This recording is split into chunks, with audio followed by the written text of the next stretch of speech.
بسم الله الرحمن الرحیم. به نام خداوند بی اندازه مهربان نهایت بارش.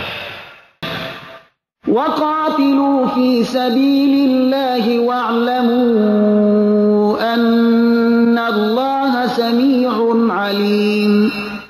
و در راه خدا بجنگید و بدانید که خداوند واقعا شنوا و داناست. من ذا الذي يقرض الله قرضا حسنا فيضاعفه له أضعافا كثيرة والله يقبض ويبسط وإليه ترجعون. کیست آن که به خداوند قرض دهد قرض حسنه تا خداوند آن را برای او چندین برابر زیاد کند و خداوند روزی بندگان خود را گاه تنگ و زمان فراخ می سازد و به سوی او بازگردانیده می شود.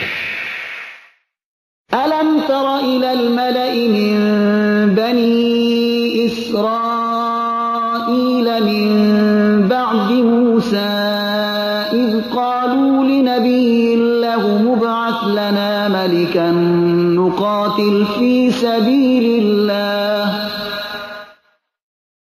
قال هل عسيتم إن كتب عليكم القتال ألا تقاتلوا قالوا وما لنا ألا نقاتل في سبيل الله وقد أخرجنا من ديارنا وأبنائنا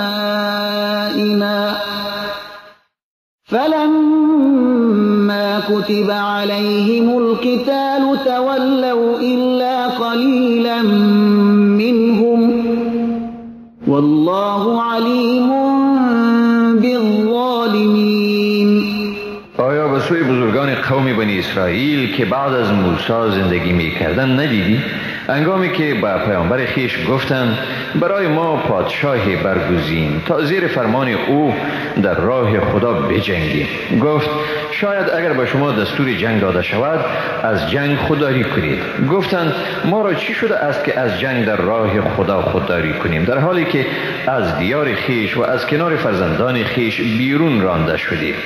اما هنگامی که بر آنها جهاد فرض گردید جز عده کمی از ایشان دیگران روی گردانیدند و خداوند به حال ستمگاران داناست.